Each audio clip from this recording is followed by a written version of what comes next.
geopolitics, economic, technology, and working hand in hand with the United States, Canada and the United States, and the other G7 partners with your leadership. Very much looking forward to the meeting and grateful to have you. Thank you very much, Mark. I appreciate it, and we've developed a very good relationship, and we're going to be talking about trade and many other things. And we have a whole group of people, some traders and some other people. I see my top economy people. But we have a very talented group of people, and you do too, and I know they work together very well. I look forward to that. The G7 used to be the G8.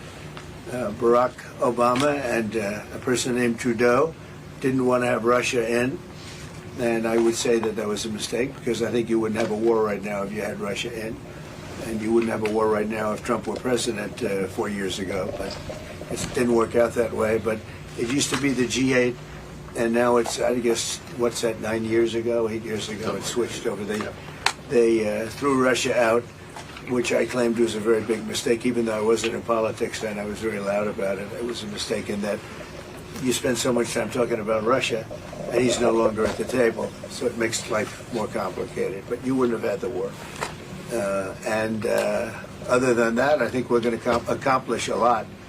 And I expect to. And I think our primary focus will be trade and trade with Canada, and I'm sure we can work something out. Yeah, very good. Thank you very much. Yeah, so much. Thank you very much. Mr. President, holding up a deal with Canada? Say it. What is holding up a deal with Canada from your perspective? It's not so much holding up. I think we have different concepts. I have a tariff concept, and Mark has a different concept, which is something that some people like. But we're going to see if we can get to the bottom of it today. I'm a tariff person. I've always been a tariff. It's simple, it's easy, it's precise, and it just goes very quickly.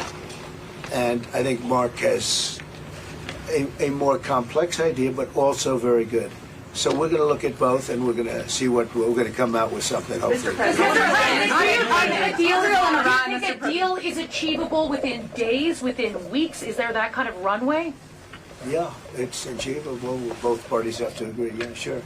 Mr. President, on Israel and Iran, have you heard any signals or seen any messages from intermediaries that Iran wishes to de-escalate the conflict? Yeah. What have you heard? What have you heard from the Iranians? They'd like to talk, but they should have done that before. I had 60 days, and they had 60 days, and on the 61st day, I said, we don't have a deal. They have to make a deal, and it's painful for both parties, but I'd say Iran is not winning this war, and they should talk, and they should talk immediately before it's too late. And what would you say, in your opinion, what would it take for the U.S. to get involved in this conflict militarily? I don't want to talk about that. And you mentioned Putin. Do you think that he should have a seat at the G7 today, that it should be the G8?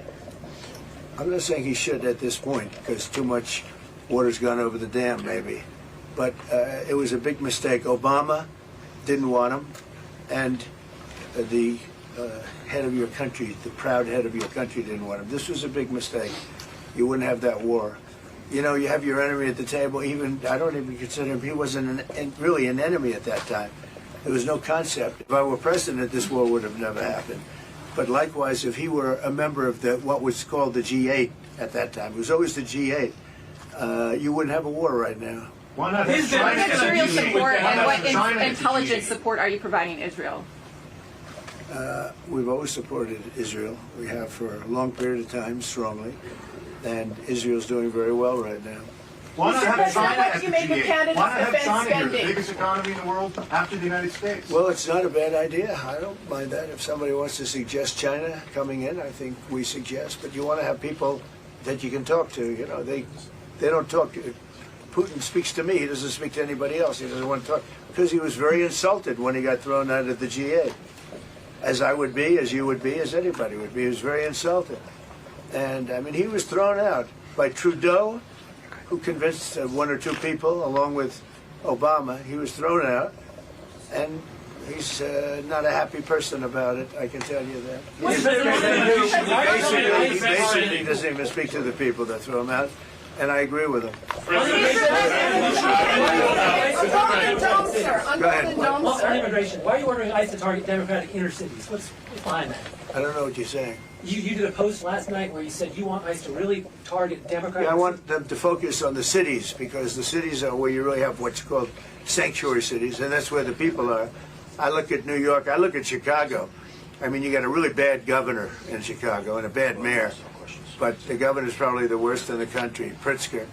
But I look at how that city has been overrun by criminals, and New York and L.A. Look at L.A. L.A. Those people weren't from L.A. They weren't from California. Most of those people, many of those people, and that's the focus.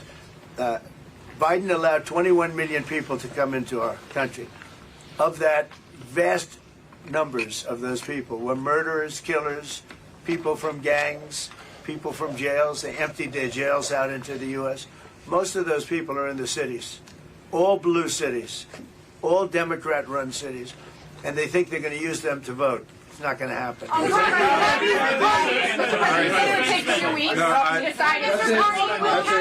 Thank you. If you don't mind, I'm going to exercise my role, if you will, as G7 chair, since we have a few more minutes with the president and his team, and then we actually have to start the meeting to address some of these big issues. So Thank you. Thank you, media. Let's go.